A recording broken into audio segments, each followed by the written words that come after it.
This week on London Real, we have Matthew Pritchard, professional skateboarder, daredevil, and founder of Dirty Sanchez. Anything which is stupid and way beyond what anyone else would do appeals to me. The Sanchez rule was, if you came up with it, you had to do it. Stick drumsticks up our asses. She started to take my knob off on stage, and of course this was all filmed, and we literally got banned from 5 of the clubs. Basically, it was a rock star life, yeah, but we didn't play an instrument. Fucking shoveling more and more drugs into my system. Just look like Ozzy Osbourne. And then I got into Ironman triathlons. When I get into something, I have to go, whoa.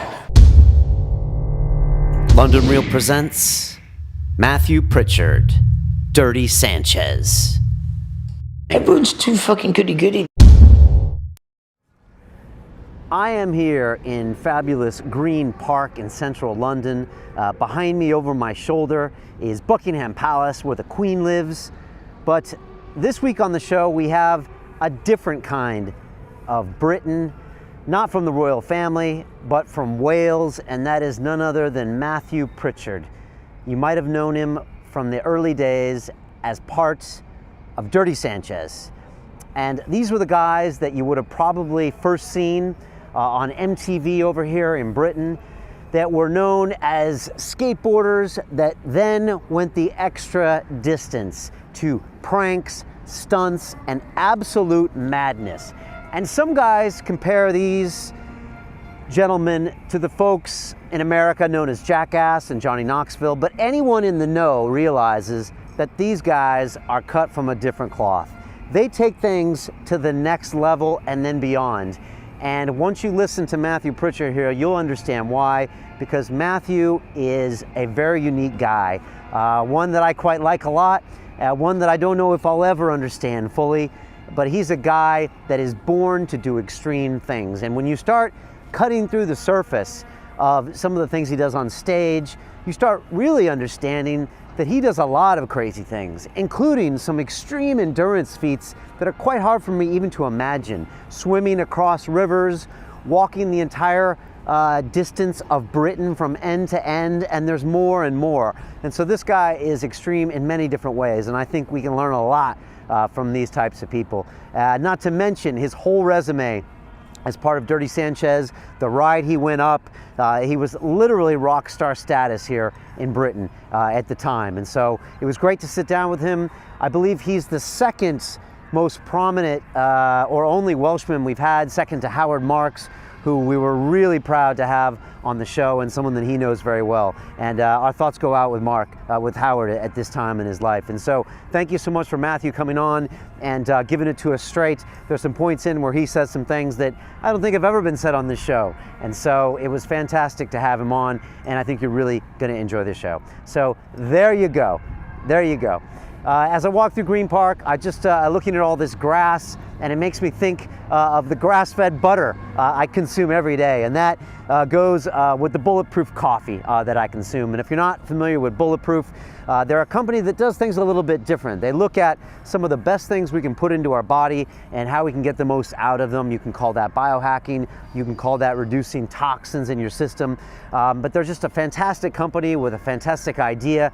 Dave Asprey is the founder, and he's just written his Bulletproof diet book, which is kind of his journey from being massively overweight and reacting to all sorts of toxins in the world to becoming kind of the man he is now. And it's his whole journey through this diet, and it's something that I highly recommend. We're also going to be having blog posts regularly now from them, including ones about how he came across writing this book and his journey. So please check that out. I think you can click below here to go to our blog and find some links and more things about that. And of course, here's a link here to go grab a copy of the book. I'm a big fan. I have copies of it over at London Real, and I give them out to my guests. So there you go. I want to give a big thanks out to those guys. And finally, the reason that I'm here is because this hotel behind me is known as the Ritz in London. And this is the place that Mr. Dan Pena, the $50 billion man, always stays, and it's where I meet him when we have our mentor conferences. If you don't know who Dan is, go check out some of my earlier episodes. He's been a 2-time guest of London Real, and he's the most asked about guest we've ever had. And We are offering a special one-day event on March 28th, and I'm going to give you some information about it right now. I am here outside of the Ritz Hotel in London, and this is going to be the scene of an amazing day coming up on March 28th, where we bring you our very first live event ever at London Real. It's something I'm really excited about, and to be honest, a little nervous too. People have been asking me to do an event, and it hasn't felt to be the right time or the right occasion, but now we have one occasion. In fact, we have 50 billion occasions. That's because this will be an event with Dan Pena, two-time guest on London Real, AKA the $50 billion man. He is the most asked about guest ever on London Real, and he's my mentor. You might remember I went to his castle in Scotland in November to be trained by him, and I was very skeptical at first, and now I've become a big fan of Mr. Pena, and I decided that I wanted to bring you what I'm calling an intimate day with Dan Pena, because a lot of you only have the option of going up to the castle for his castle seminar, and there's no other way of consuming Dan except for on our shows. And as I've told many people before, Dan Pena is a 3D experience. Trust me on this. When I went to the castle, I found this out. He is a man that must be felt. You must feel his energy to get it. I find that he comes off very two-dimensional in any other form of media. And so we are bringing you this. This is a very limited opportunity. We are keeping this to only 30 people, and you must apply. You must tell us why you should be in the room. I'd like to hear about your business accomplishments, your personal accomplishments, and Dan and I will be going through these applications, and we will choose 30. I do believe this event will sell out in the matter of hours, because there's no other way to spend this much time with Dan. And as he told me, he hasn't done an event like this century. Think about that for a while. He just doesn't do these one-day events anymore. So it's going to be an exciting time. It's going to be highly personal, and you're going to be literally within spitting distance of Dan. And we're going to even tailor the content to the audience. So it's going to be something we're going to work very hard of, and I'm very serious about this first live event. I'm taking it very seriously. So let me cut now to a minute from the man himself, coming to us live from Los Angeles, well, kind of live, where he is busy pitching his reality show to all of the LA producers. He's busy doing lunch and giving air kisses, and here's Dan. Okay, London Reelers. Hi, I'm here in Beverly Hills, getting ready to go out on an appointment, a showbiz appointment, but I promised Brian QLA Rose that I'd do a shout out to you, reference our big upcoming event, a London Reel event on the 28th of March at the Ritz Hotel. It's going to have limited guests, 30, and even a more limited special dinner for 10. Brian will be announcing it this coming Sunday, I believe, and we expect it to be sold out quickly, so you have to react. We're going to ask you to justify why you should be invited, and Brian and I will go over the invitations and your responses to see who we're going to pick of the 30, and then who will be able to join us for the 10. Look forward to seeing you. This is the first event, the first live event I've done, I believe, this century. I haven't done it, notwithstanding Brian said 20 years, but I think it's been at least 15 years. Thanks a lot. To your quantum leap. Peace. And there you go. Those are the details. March 28th. You can click on this link to apply and either get on our mailing list for the announcement or go straight to the form. Like I said, we want to know why you should be at that event and a little bit about yourself so we can make that decision. We want this to be such an important and impressive group that the group alone, even without Dan, is going to be worth your time that day. So very excited about this. We're also having a 10-person, very exclusive dinner afterwards with myself and Dan. I'll be talking a lot during the day, and then of course there'll be lots of Dan and me as well. So super excited about this. Please get in on this. I don't know if we're even going to get a chance to do this ever again with Dan. It might be the last time he does this. I just don't know. So super excited and looking forward to finding out your application. Please click on the link, let me know who you are, leave me some comments down below if you have any questions, and there you go. I look forward to seeing you March 28th, right here at the Ritz in London. This is London Real. I am Brian Rose. My guest today is Matthew Pritchard, who is a professional skateboarder, daredevil, and founder of Dirty Sanchez, which is a group of 4 British guys known for extreme pranks and dangerous stunts, whose shows were featured on MTV and Channel 4. In 2008, you filmed Sanchez Get High, where you toured the world looking for ultimate highs, including naked skydiving, painful tattoos, and ceremonies with ayahuasca and psilocybin mushrooms, something we talked a few times about on the show. We're going to get to that. You now own and operate the Sleep When You're Dead tattoo and barbershop in Cardiff. It looks very cool. 3 stories, right? I want to ask you a few things about that. Cool. You've competed in multiple Gumball 3000 races. You're our second Welshman on the show after Howard Marks. Matthew, welcome to London Real. Thank you very much. Thanks for being here. Excited to be here. Cool. I'm glad you're here. I think I emailed you before that Tony Hawk had actually gone to my high school, which is Torrey Pines High School. Yeah, that was quite interesting. Yeah, right. It was a couple years before I graduated, but this is also way back when skateboarding wasn't cool, skateboarding wasn't accepted, and it was just it was just kind of there. But well, it was the same. It was the same for us when growing up for me. Skateboarding wasn't. Now everyone's like skateboarding. It seems normal. But right. When I was growing up, Christ, the amount of times I got beaten up and everything. So I was a skateboarder because I was different to everybody else. And I don't know, it was just different back then. But now it's just more acceptable than. What did they think of skateboarders in Cardiff back then? Were they thinking that you're just a pest or you're a loser, or they didn't even understand what you were doing? Was there they didn't believe it was an art or a sport or what? Well, to them we were just a nuisance. Because we didn't have any skate parks, we didn't have anything, so right. We used to just street skate. And I mean, looking back, yeah, we're street skating on their property and maybe chipping a few blocks and stuff. But hey, oh man, you can just replace that. It didn't look right. awful or anything. Right. And the police used to come. We used to go to a place called Southgate House, and that's where everyone in South Wales used to meet up.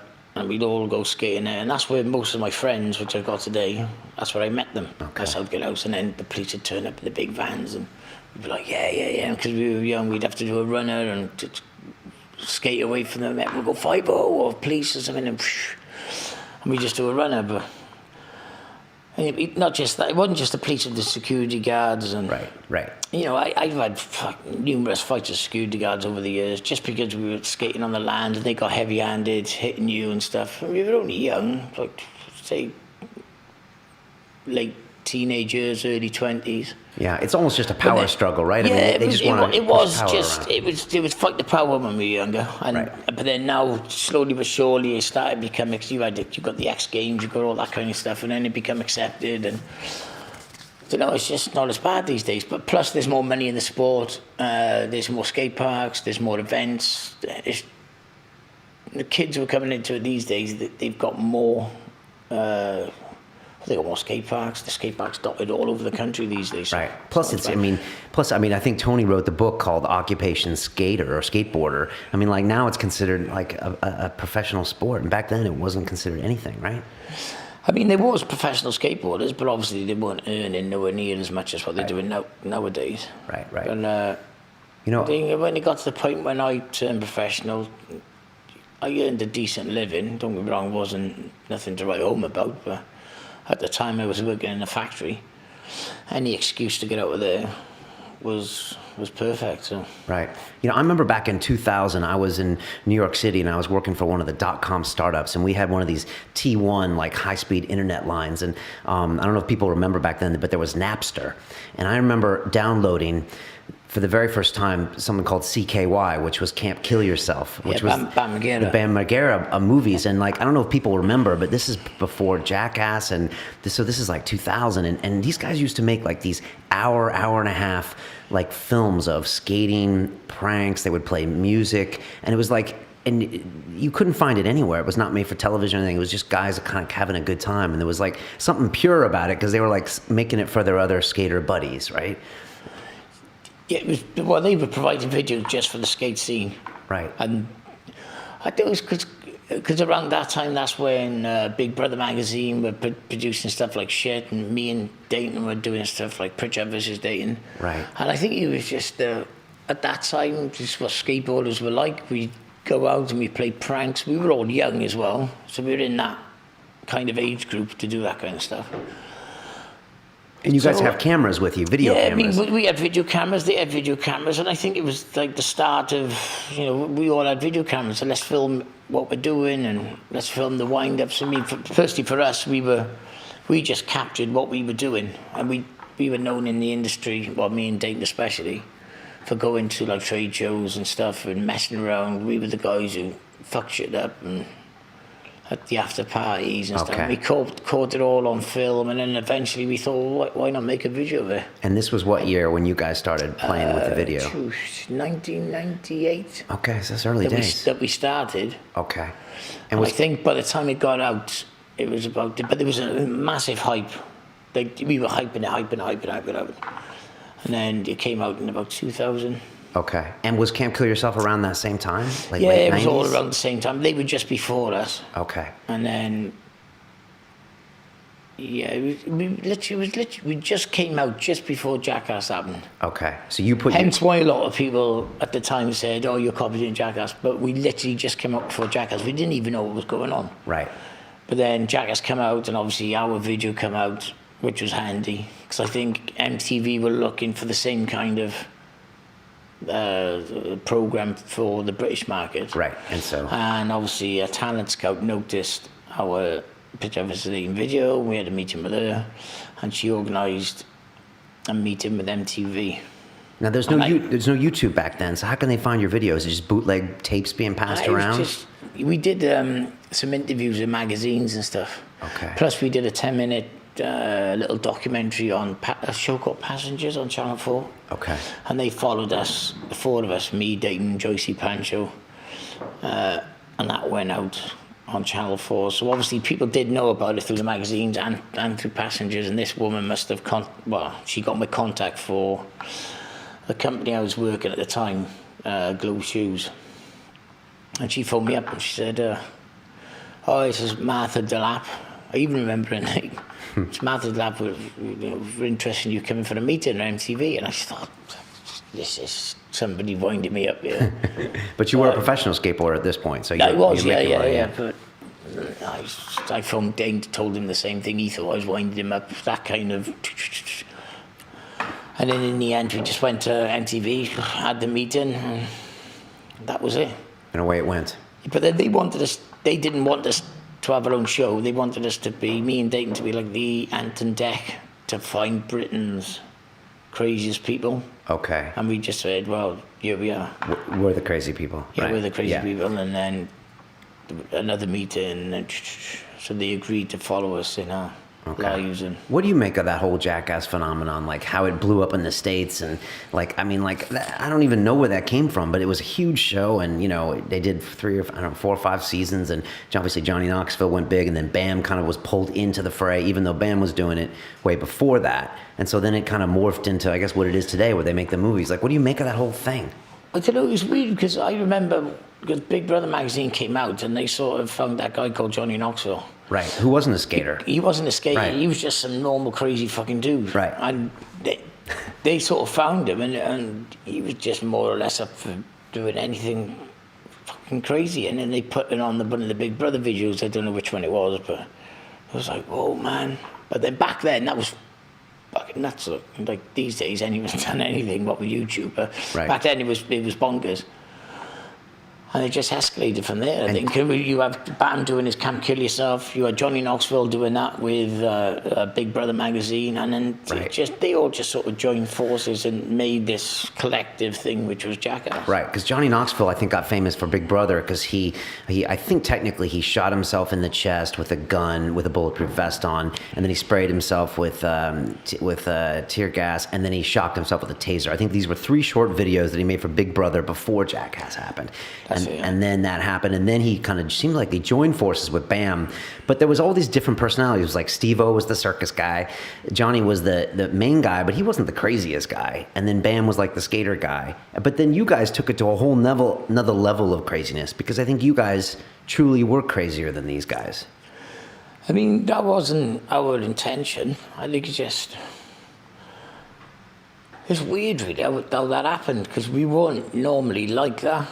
But then as soon as we got the TV show and we were living in each other's pocket, it went from we were messing with one another, blah, blah, blah, like you do. And then it just, oof, you know what it's like. Go bigger you do and one, bigger. bigger. And it just got fucking out of control. And it was like, whoa. What the fuck have we started here? It's like, 1 minute we were just fucking putting shaving cream on Pancho's head. And then it was shitting on each other. What the fuck? When did it make that change from being like, okay, normal-ish until like over? Well, I think as soon as MTV got involved, and I think in all of our heads we needed to up the tempo, because if this was going to go out, then we're going to have to make it worth watching. Okay, up your own tempo, or were you competing with Jackass? No, never competed with Jackass at all. Okay. You know, they did their thing, we did our thing. And they were on for a year or two before you came on? Maybe a year, I think. Okay, and you came on in 2003, roughly, in MTV UK? 2002, I think. 2002, okay, all right, okay. But we were filming because it took about 10 months to film the first program. There's so many problems. And when we do this, somebody complain, and then the bosses be like, "Oh, we got the show almost got pulled so many times." Okay, because of we almost didn't fucking make it because of this. They wanted us to be crazy, but then we weren't allowed to be crazy. So it's like we're just fighting a losing battle. So. And when did it get too crazy? When were you like, wait a second? Because you said that you guys were doing crazy stuff at the conventions and when you were doing videos. That was medium crazy. When did it get to be? That was before. Before Dirty Sanchez. Okay, and then when it got fucking crazy. So the first season of Dirty Sanchez was medium crazy, and then it went. No. I'd say before Sanchez happened, me and Dainton used to fucking go mental. We'd smash up fucking clubs and stuff. I'm not proud of it. Okay. But we were young and we were stupid and naive. And so we just thought it was funny. And then as soon as the Sanchez stuff happened, it was almost like the four of us got involved then. And we were more or less fucking one another over. Oh, yeah, beating each other up more than just tearing places up. Yeah. Okay. Now you say giving each other punishment. Right. Yeah. Now you're saying tearing up clubs. I mean, were you always doing it in like a crazy fun way, or were you always just doing the crazy stuff? You know what it's like when you're younger. It's all this testosterone. You're just a few drinks and you can't handle it, and it's smashing stuff up and thinking it's funny. Right. It's not really. Right. It's shit, isn't it? When you look back at it, it's like, Jesus, man, some of the stuff I've done, like, apologise to everyone if I smashed their club up or whatever, but, at the time we thought it was cool, but as you get older, you realise it's that's a bit cool. lame, really. But and when did you notice it really changing, like Dirty Sanchez, where you're like, wow, we're really going to the next level, when you're starting, like you said, shaving cream to shitting on each other? Like, is that like second season when you're like, wait a second? No, it was the first season, because it sort of escalated. You start, as soon as you start, well, the first, because they phoned me at Globe and said, blah, blah, blah, blah, blah. And then they said, can you go and find us a house where we can call base and everyone lives together, blah, blah, blah. So I found the house, and then as soon as we moved in, Joyce, she was like, with his laugh. He shit in his hand outside and just chucked the shit in the air and literally went all over the next door neighbour's clothes on the garden and stuff. Man, it's like, that was the opening move. That's the start before we even move into the house. This guy next door was going mental. And then we move in, and of course you get the money was in that bank account. It was just the start of this crazy roller coaster, which now I look back and think, yeah, it was bonkers. When were you the most popular on TV then? The first series, yeah. First series, like, so 2003, yeah, 2004. because it was like, I think it hit the screens like, whoa, what the fuck are these guys like? And the British maybe the British hadn't seen Jackass. Maybe they have, but... Yeah, no, they did. They had, okay. Yeah, they did. But you guys were really different. I know you said you were never looking at them. You were just doing your own thing. I mean, you guys were just like, kind of taking things to a different level. Yeah, I mean, you know what the Brits are like. We always like to outdo the Yanks. But our intention wasn't to outdo the Yanks, but we were just doing our thing, and to all the people watching, we're like, oh yeah, these guys are more crazy than fucking Jackass. And I couldn't, if I gave you £1 for the amount of times somebody's told me that over the years, Christ, I'd be a fucking millionaire. But are you tired of hearing that? No, I'm not tired of hearing it. It's just the way it is, isn't it? Right. I mean, I never want to outdo anyone. I'm quite happy doing my own stuff. Right. along with the rest of the boys. And then what was happening? You were getting more money, you were getting more fame. Was it starting to get a little crazy? Like, is it kind of like rock star-ish? It was a rock star life, yeah, but we didn't play an instrument. Right, okay. We lived the life. Okay. I mean, you read the books, fucking Motley Crue and this and the drugs and the fucking booze and the girls, and it was, yeah, it was like that. It was like that. I'm not moaning, man. It was fucking great. It was brilliant. Rock and roll access right there. We'd done some fucking stupid things, but... Right, and everyone wanted to hang out with you too because you guys were kind of different. Yeah, and being a skateboarder for years and not being accepted by society and clubs and pubs and stuff. Oh, get out my club, skateboarders. To all of a sudden becoming... Everyone, oh yeah, come to my club, drink all my beer. Fucking, yeah, cool, man. So they didn't like us 1 minute, and then all of a sudden, because we got this fame, we're on TV, blah, blah, blah, everyone wanted a piece of the cake. And being a party monster myself, I didn't say no. Right. So I just lapped everything up. And how did you top like one show and then the next show? Would you guys sit around and say, okay, we're going to do this? Or would you just get together and each person would just take it to another level?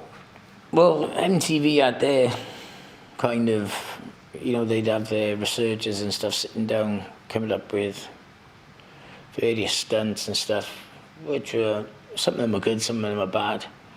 But I think the best ones were when the four of us would just sit together and we'd just randomly come up with something. Oh, that'd be fun. So it's like the best stuff was the spontaneity. Okay. Those kind of things. But then the rule, what the Sanchez rule was, if you came up with it, you had to do it. Okay. So no matter what you fucking said, you had to do it. Joycey said, I'm going to stick my balls in a pool pocket, and then after hit the ball into his balls. Did that make it to TV? Yeah, it did. Yeah, it was pretty hardcool. It was pretty bad. Was there any point where you were like, we've gone too far?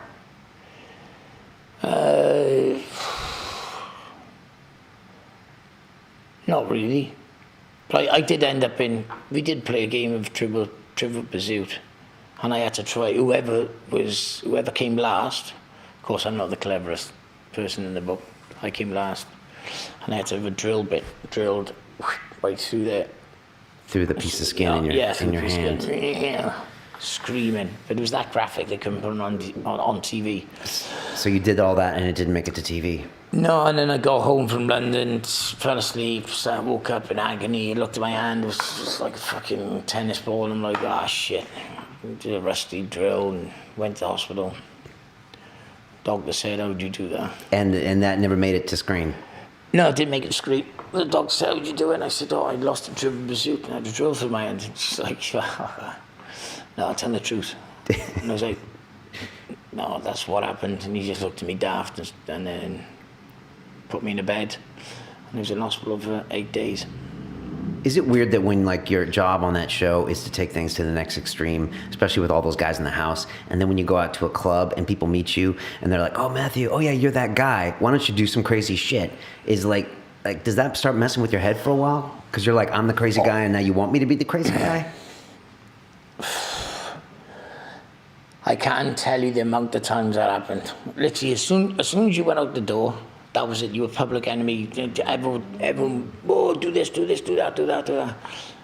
It was almost from just being a normal dude and then having a successful TV show on MTV, going out was, I mean, if I go out with my mates to have a good night, but really I didn't really spend the night with my mates, and I think did their head in a bit. Because you were we were just performing. Yeah, the public just wanted us to be mental. Right. All the time. Slap me in the face, punch me in the face. No, why would I want to fucking do that? But you did it, but you would do it. No, I didn't. Oh, okay. No, because if I did do that, then they could sue me or whatever. Okay, right. You know, I never trusted anyone. I mean, don't get me wrong, if I had a few drinks, I'd start performing or start acting the idiot. But then that's it, really. Right. Yeah. It's like comedians, when they go out, people are like, oh, say something funny. And the comedian's like, this is my job. Yeah, I'm not working. Yeah, I'm not working. And if I do a stand-up routine for 40 minutes. I'm not here to give you one-line jokes, you know. And so I'm just wondering if that stuff ever happened to you. No, it was the same. Right. Exactly the same. Right. And chop your finger off, do this. Oh, I'm fucking at the club having a drink with my mates. I don't want to chop my finger off. Right. Have you chopped your finger off? Yeah, I did, yeah. Which finger is it?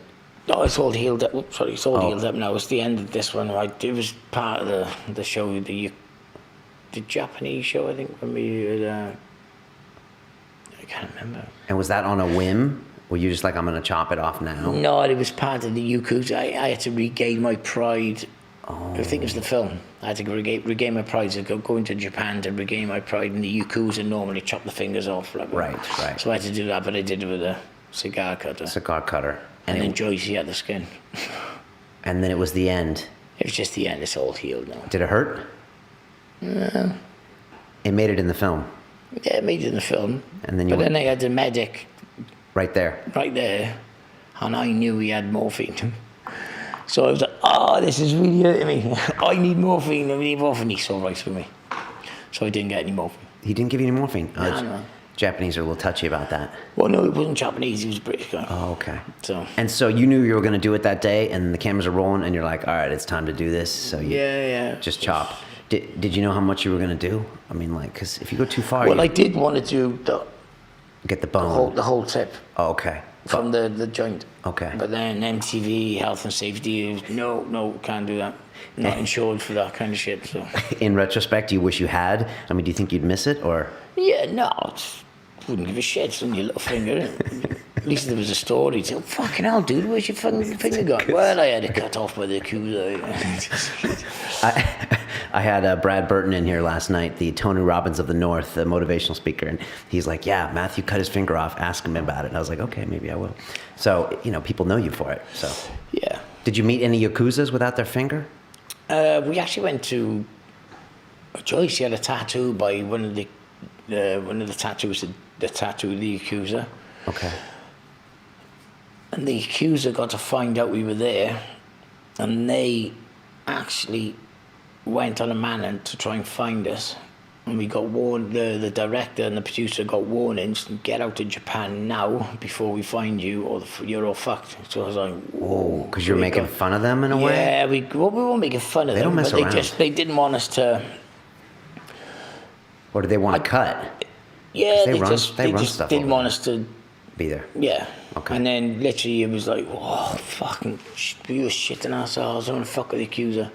So we got out with it pretty sharpish. The Yakuza don't fuck around. It's the weirdest thing in Japan, because if you go to Japan, it's like the most almost like laced up, the most, correct society ever. Everybody dresses alike. Everybody looks like, everyone seems like they're obeying the laws. And then you got this underworld of Yakuzas that like tattooed up, don't give a fuck. And they're like running all this shit. And you can't really see them in normal day life, but they're running shit. I mean, they're running major corporations, and they're running media channels. And well, Japan's a very respectful country. I've never been anywhere where everyone's like really respectful for everyone. They're like, hello, likes to see one another. You don't get that here. No, fuck. I like everyone them. hates each other here.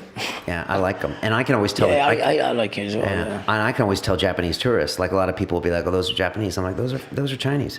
Look at them, and I mean, like, I'm nothing against Chinese people, but Japanese people are ultra respectful. It's just like, okay. And I think that's the.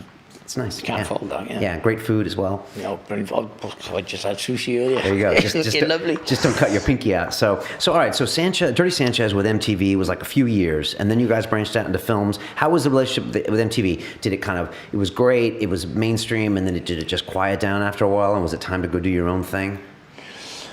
Well, after doing all the... After doing, Dirty Sanchez with MTV. Yeah, I mean, we did 3 series of Sanchez. The first one then was Jobs to the Boyos, which didn't really enjoy that one as much.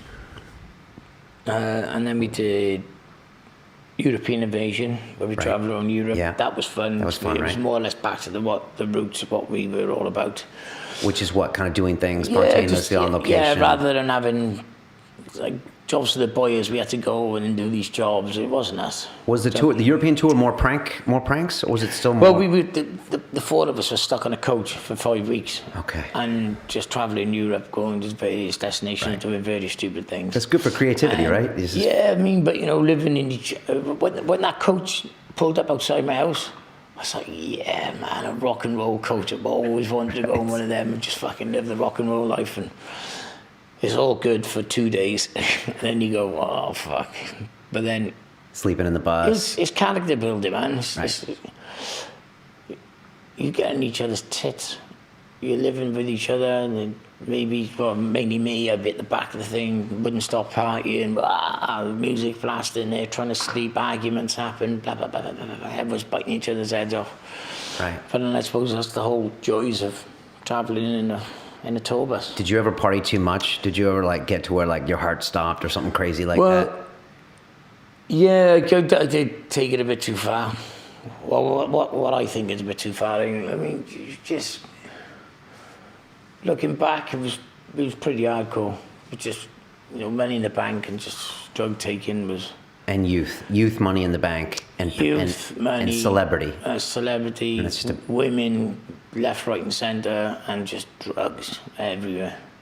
And it was just, don't get me wrong, I'm not moaning. I fucking loved it. It was brilliant. But I think the worst point for me when I just sat there and I had loads of pills, loads of ecstasies, 1, 2, 3. I did about 33 pills in one night. 33 pills, wow. 33 pills, all ecstasy. And booze, all ecstasy, 33. and lines of cocaine and everything. I was in a fucking right state. And then, I don't know, I thought it was a good idea to go and watch Wales versus New Zealand at rugby at the Millennium Stadium in Cardiff, in that mess. Okay. So, of course, I think I was more of an entertainment to everyone sitting around me than the rugby was. Okay. Because I can remember everyone looking at me going, fuck, what's happening there, mate? What the fuck is there? I'm like... So you're really out of it? Oh, I was gone. I was gone, but I could see what was happening. Oh, you did? Okay. So you remember? Yeah, and then got back home and just went to bed. But, 33 pills, that's fucking stupid, man. It could have killed me, but... Was this like 06, 07 when kind of the big rise there? Yeah, about that, yeah. Okay. But, I say about 04, yeah, 04, 05. Right. And you were telling me earlier about 3-day parties and hanging out with Howard Marks, and this was kind of standard. I mean, this is Motley Crue stuff. People don't do this anymore, right? No, they don't know. They don't. I mean... It's like an 80s, 90s rock band thing. Everyone's too fucking goody-goody these days. Right, Twitter. Fuck. It just... I don't see that. That's not your problem, is it? No, I mean, if you're young, go and enjoy yourself. I mean, don't get me wrong, I'm not promoting drugs in any shape or form. That's just what I did, and, I had a good time. I had some bad times. You've got to accept, you've got to take the rough with the smooth, because drugs are not, you can't abuse them. They're there to be enjoyed, so. Right. It's up to you. Do you think you pay for it? I mean, do you think it's kind of a zero-sum game, as they say, like with drugs? Like, you can take them and have the craziest, awesome time, but do you think you just end up paying for it the next day or sometimes the next year, in bad behaviors or long-term addictions or something? I never got addicted. Okay. But I did have a good time on them. And because I was so young, didn't really understand come downs and stuff, so I just got on with it, and I didn't really had time to have come downs. As soon as I come down, it was next one, blah, blah, blah. I was from club to club, party to party.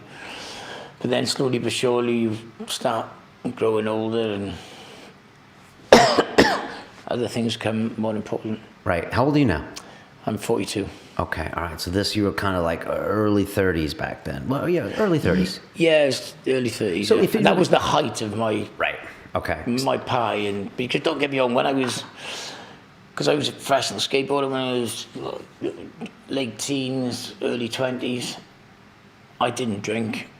Okay. But then when I turned professional, sponsored, and I was traveling a bit, obviously I got to meet a few more people and stuff, and I started drinking and found girls and stuff. So I was a late starter, right. Hence why I didn't start doing drugs till I was about 26. Okay. I remember I was in Newquay, I did one of my first pills. Okay.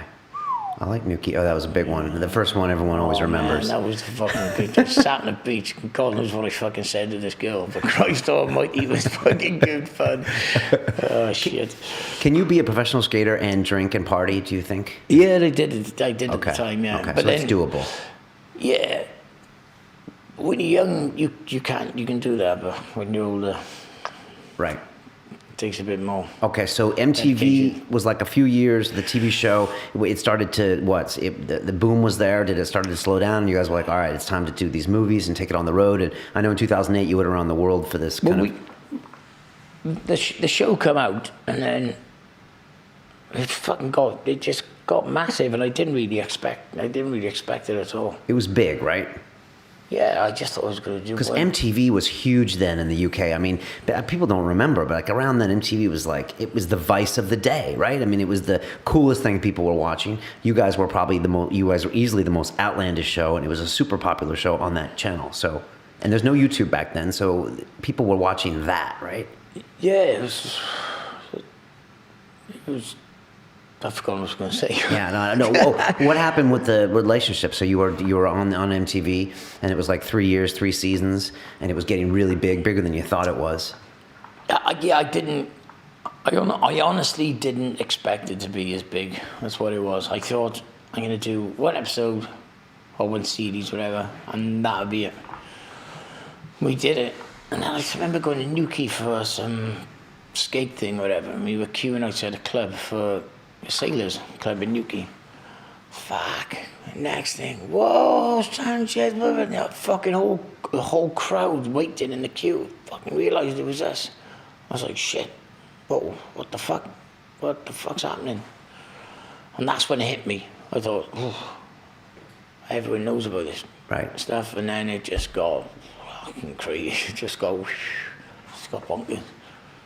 Did you? What a laugh, man! It was fun. Fun. Did you get a lot of people that wanted to be friends with you because you were famous, and did you have to stay away from some of those people?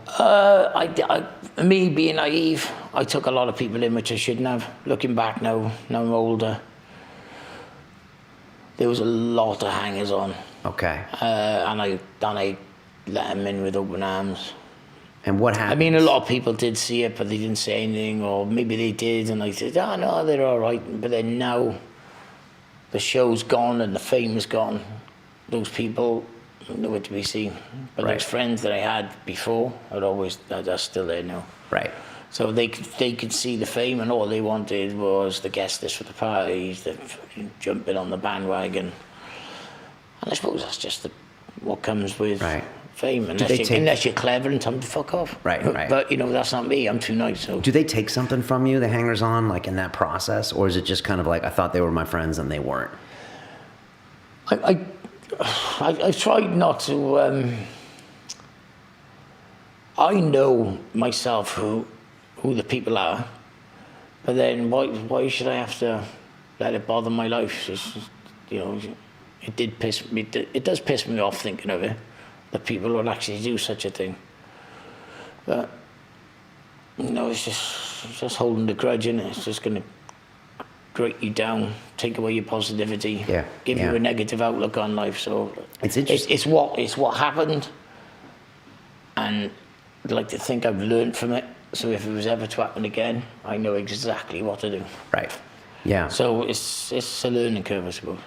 It's something the UFC, the huge, cage fighting organization, the president, Dana White, always says when these fighters, they get their world title, he said, it's the Klingons. That's what he calls them, the Klingons. And it's like all these new buddies and new friends and the new agents. And the guy's like, I know what to do with your career. Let me tell you how to use your money. Stay away from that guy. Get away from your friends. All they can see is pump coins. Coins or access or fame. Or I'm sure with you, it was just hanging out with famous people too. Yeah, exactly. Right. I guess that's just the new. It's funny how if you see that the movie Entourage and the show Entourage, like there's a lot of famous people hang out with their high school buddies, right? And the guys they knew before they were famous because they feel comfortable that they're real, right? Yeah. But my proper friends, they didn't want to hang out with me and do all that kind of stuff. Okay. And now looking back at it, I realise why. Because they know I think they could most probably see me. Go and I know a few of them did. They could see me going down the wrong path because I fucking swallowed it all up. Right. It was there. I was like, fucking wrong path. I'm gonna fucking do this, and I was just like, shoving everything down my neck. So what? But I suppose secretly deep down in my